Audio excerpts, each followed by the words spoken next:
Hello hi friends, welcome back to Mansara టీవీకి అయితే సుస్వాగతం. అయితే ఈరోజు మరి చెప్పే టాపిక్ ఏంటంటే మరి ఐపీఎల్లో నెక్స్ట్ మ్యాచ్ 7th మ్యాచ్. మరి ఈ మ్యాచ్ అనేది వెళ్ళిపోయే ముందు మన ఈ వీడియోలో యాడ్ రికార్డ్స్ ఎలా ఉన్నాయి, మరి స్టేడియం ఎక్కడ, మరి ప్లేయింగ్ లెవెల్ ఏమిటి, అందులో బలబలాలు ఏమిటి, ఎవరు విన్ అవుతున్నారు, మరి ఈ ప్రిడిక్షన్స్ ఏమిటి అనేది మనమైతే చూద్దాం. ముందుకైతే వెళ్ళిపోదాం. ఇంకా మా ఛానల్ ఇంకా సబ్స్క్రైబ్ మాత్రం చేయండి. అందరూ కూడా లైక్ అయితే చేయాలి. కింద నా టెలిగ్రామ్ లింక్ అనేది ఉంది, అందులో ఖచ్చితంగా సబ్స్క్రైబ్ మాత్రం మర్చిపోకండి. మరి ఎందుకంటే ఎన్నో యూజింగ్ అనేది మీకు కలుగుతాయి కాబట్టి మరి తప్పనిసరిగా మరి మన ఛానల్ని లైక్ అయితే చేయండి. 100 లైక్స్ అనేది టార్గెట్ అనేది ఉంది. ఆ 100 లైక్స్ అనేది టార్గెట్ అనేది మరి దాటిస్తారని నేనైతే మనసులో అయితే కోరుకుంటూ ఉన్నాను. మ్యాటర్లోకి అయితే వెళ్ళిపోతాం. ఎవరెవరికి అంటే హైదరాబాద్ వర్సెస్ లక్నో. మరి వీళ్ళిద్దరికి కూడా మరి ఎక్కడ అంటే హైదరాబాద్లోనే హోమ్ గ్రౌండ్ మనం చెప్పచ్చు. హోమ్ గ్రౌండ్ హైదరాబాద్కి అయితే చాలా ఉంది అనేది మనం చెప్పాలి. మరి ఇక్కడ గతంలో మ్యాచ్ జరిగిందా అంటే జరిగింది. మీ అందరికి కూడా తెలిసిందే. 286 పరుగులు అనేది చేయడం కూడా జరిగింది. ఒకటి తర్వాత ఒకరు కొడతనే ఉన్నారు. మనందరం కూడా చూసాం. బ్యాటింగ్ ట్రాక్గా మనమైతే ఇక్కడ ఈ పిచ్ అనేది మనం చెప్పాలి. మరి టోటల్గా ఈ పిచ్ రిపోర్ట్ చాలా అద్భుతంగా అయితే ఉంది. మరి నైట్ మ్యాచ్ కాబట్టి ఎవరైతే టాస్ చేస్తున్నారో వాళ్ళైతే డైరెక్ట్గా బౌలింగ్ ఎక్కువగా ఉండే ఛాన్స్ ఉంది. నాకు తెలిసినంత వరకు కూడా 200+ కానీ నమోదైతే చాలా అద్భుతంగా ఉండే ఛాన్స్ ఉంది. 240, 250 వరకు కూడా వచ్చిందంటే చాలా అద్భుతంగానే ఉండే ఛాన్స్ అనేది ఉంది. నైట్ మ్యాచ్ కాబట్టి కొంచెం డ్యూ ఫ్యాచ్ అనుకూలించే ఛాన్స్ ఉంది. డ్యూ ఫ్యాచ్ అనేది వచ్చిందంటే చాలా వరకు కూడా పూర్తిగా బ్యాటింగ్ ట్రాక్గా మరి చెప్పాలి. కానీ ఒకటి నోటరంగా ఉండే ఛాన్స్ ఉంది. ఫస్ట్ అంతా ఫాస్ట్ బౌలర్కి, తర్వాత స్పిన్నర్స్కి చాలా వరకు కూడా అనుకూలించే ఛాన్స్ ఉంది. గత మ్యాచ్లో వీళ్ళిద్దరికి జరిగిన మ్యాచ్లో చూసుకున్న హైదరాబాద్లో మరి పోనకల్ ఇన్నింగ్స్ అనేది అయితే స్టార్ట్ అయింది అనేది మనం చెప్పాలి. మరి ఎందుకంటే అటు 167 మరి 10 ఓవర్ లోపే కొట్టడం కూడా జరిగింది. అటు ఓపెనర్లు ఇద్దరు కూడా మరి ఇప్పుడు కూడా సేమ్ ఓపెనర్గానే కంటిన్యూ అయితే అవుతున్నారు. మరి చాలా అద్భుతంగా ఆ రోజు అయితే రాణించారు అనేది మనం చెప్పాలి ఈ గ్రౌండ్లో మాత్రం. కానీ మొన్నటి మ్యాచ్లో కూడా అద్భుతంగానే వచ్చిందని చెప్పొచ్చు. 286 మరి తర్వాత సెకండ్ ఇన్నింగ్స్ 232 వచ్చింది అనేది మనం అయితే చెప్పాలి. ఇక్కడ యావరేజ్ 163 ఉంది. సెకండ్ ఇన్నింగ్స్తో అయితే 150 ఉంది. కానీ హైయెస్ట్ స్కోర్ వచ్చేసి 280 మొన్న నమోదైతే అయిందని మనం చెప్పాలి. కానీ ఒకటి అన్ని విభాగాల్లో చూసుకున్న SRH మరి ఈ గ్రౌండ్ అనేది చాలా అడ్వాంటేజ్ అనేది SRHకి అయితే ఉందనేది మనం భావించాలి. యాడ్ రికార్డ్ చూసుకున్న 4 మ్యాచ్లు జరిగితే ఒక మ్యాచ్లోనే మరి హైదరాబాద్ అనేది గెలిస్తే 3 మ్యాచ్లు లక్నో అయితే గెలిచిందని చెప్పచ్చు. ఇక్కడైతే యాడ్ రికార్డులో లక్నోకి అడ్వాంటేజ్ అయితే ఉన్నా మరి మొత్తం మీద ప్రస్తుతానికి టీం బలబలాలు ఏమిటి అనేది మనం ముందు చూసుకున్న ప్లేయింగ్ లెవెల్ చూసుకుంటే ఫస్ట్ SRH చూసుకున్న అభిషేక్ అండ్ యాడ్ చూసుకుని వీళ్ళిద్దరు కూడా చాలా బలంగా అయితే ఉన్నారు. బలమైన ఓపెనర్ భాగస్వామి అయితే ఉన్నారని మనం చెప్పచ్చు. మిడిల్ ఆర్డర్ పరిస్థితి, టాప్ ఆర్డర్ పరిస్థితి అంటే చాలా బలంగా అయితే ఉన్నారనేది మనం భావించాలి. ఇషాన్ కిషన్ మనైతే సెంచరీ భాగస్వామ్యం అయితే చేశారు.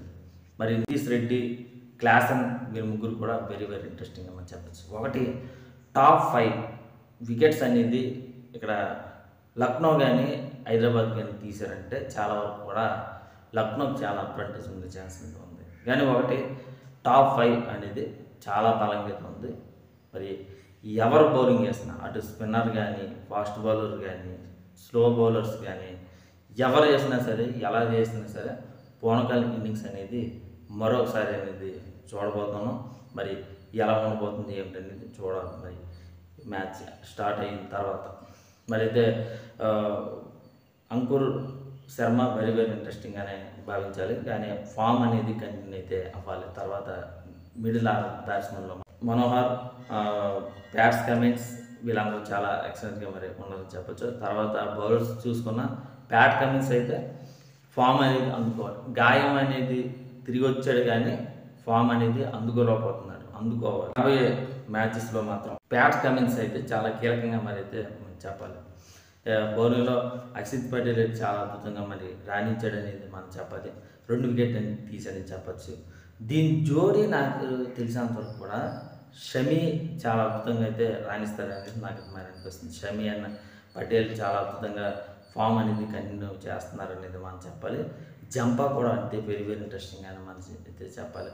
మరి అమ్ప్రీత్ సింగ్ అయితే ఎక్కువగా రన్స్ అని ఇచ్చాడు, 46 రన్స్ అనేది ఇచ్చాడు, 2 వికెట్స్ అనేది తీసాడు. కానీ ఇతను ఏమన్నా తీసి నాకు తెలిసినంత వరకు కూడా ఉనర్గట్కి ఏమన్నా అవకాశం ఇస్తారా లేకపోతే ఏమిటనేది చూడాలి. కానీ సేమ్ టీంకే మొగ్గు చూపే అవకాశం అయితే ఉందని చెప్పొచ్చు. అంకుల్ రాయ్ని ఏమైనా తీసేమన్నా సచిన్ బేబీకి ఏమన్నా అవకాశం ఇస్తారా అనేది ఒక బిగ్ క్వశ్చన్గానే నాకైతే మరి అనిపిస్తుంది. కానీ ఒకటి చాలా బలంగా అయితే ఉందనేది మనం భావించాలి. మరి ఎల్ఎస్జీ పరిస్థితి ఎలాగుంది అంటే మనం ముందుకైతే వెళ్ళిపోదాం.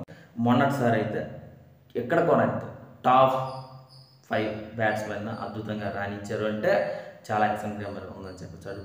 బ్యాటింగ్లో చాలా ఎక్సలెంట్గా మరి ఉన్నా సరే మిడిల్ ఆర్డర్ లోయర్ ఆర్డర్ చాలా వీక్నెస్గా నాకు మరి కనిపించిందని మనం చెప్పాలి. మరి ఇక్కడైతే మార్స్ నుండి కానీ మాక్రన్ నుండి కానీ చాలా అద్భుతంగా మరి రాణించారు పరిస్థితి ఉంది. పురాణ్ నుండి కూడా Miller of killer very very interesting అని మనం చెప్పాలి. పంత్ అయితే ఫామ్లోకి అయితే రావాల్సిన పరిస్థితి ఉంది. తన కెరీర్కైనా ఏదైనా సరే మ్యాచ్లో ముందుకు వెళ్ళాలి అంటే చాలా వరకు కూడా మరి పంత్ అనేది ఫామ్లోకి అయితే వెళ్ళవలసిన పరిస్థితి కూడా ఎక్కువ నాకైతే మరి అనిపించింది. బధోని కూడా వెరీ వెరీ ఇంట్రెస్టింగ్గా చెప్పచ్చు. సమాధి కూడా వెరీ వెరీ ఇంట్రెస్టింగ్గానే ఫామ్గానే మరి చెప్పాలి. కానీ ఒకటి బౌలింగ్లో అయితే చూసుకోవాల్సిన పరిస్థితి కూడా ఇక్కడైతే ఉంది. దీప్కి అవకాశం ఇస్తారా లేకపోతే ఏమిటి అనేది చూడాలి. ఇక్కడ నాకు తెలిసినంత వరకు కూడా లక్నో అనేది 1 లేదా 2 చేంజెస్ అవకాశం అయితే ఉందనేది నాకు మరి అనిపిస్తుంది. మరి ఇక్కడైతే ఠాగూర్ అయితే వెరీ వెరీ ఇంట్రెస్టింగ్ 2 వికెట్లు అని తీసాడు. కానీ బ్యాట్స్మెన్లో మాత్రం ఫెయిల్ అయితే అయ్యాడని చెప్పచ్చు. కానీ ఫామ్లోకి అయితే రావాల్సిన పరిస్థితి ఉంది. బాగానే ఫామ్ అయితే ఉందని చెప్పచ్చు. రవి బేస్మెన్ అయితే 2 వికెట్లను తీసాడు, చాలా ఎక్సలెంట్గా మరి రాణించాడనేది మనం చెప్పచ్చు. రీతి వెరీ వెరీ ఇంట్రెస్టింగ్ 2 వికెట్లను తీసాడు, కానీ ఫామ్లోకి అయితే రావాల్సిన పరిస్థితి ఉంది. ఎక్కువగా రన్స్ అనేది ఇస్తున్నారని చెప్పచ్చు. సిద్ధార్థ్ అయితే ఫామ్ వెరీ వెరీ ఇంట్రెస్టింగ్ 2 వికెట్లు తీసాడు. సేమ్ బౌలింగ్కి వెళ్ళే ఛాన్స్ అనేది నాకైతే మరి అనిపించింది మనం చెప్పచ్చు. కానీ ఒకటి ఆవిష్కారం లేని లోటు అనేది ఖచ్చితంగా నాకైతే మరి కనిపించింది. యాదవ్ లేని లోటు అనేది ఖచ్చితంగా నాకైతే మరి కనిపించింది. ఇద్దరు లేని లోటు అనేది ఈ టీంకి స్పష్టంగా మనకైతే ఇక్కడైతే కనిపించింది. కానీ ఒకటి బౌలింగ్లో కానీ మిడిల్ ఆర్డర్లో కానీ మెరుగుపరుచుకుంటేనే ఎల్ఎస్జీ కొంచెం బలంగా ఉండే ఛాన్స్ ఉంది. కానీ మరి హైదరాబాద్తో మరి ఎల్ఎస్జీ గెలిచే ఛాన్స్ అనేది ఉంటుంది. కానీ ఒకటి ఇక్కడ అనేది ఆ వీక్నెస్ అనేది కవర్ చేసుకోకపోతే మరి మనమేమి చేసింది ఏమీ లేదు.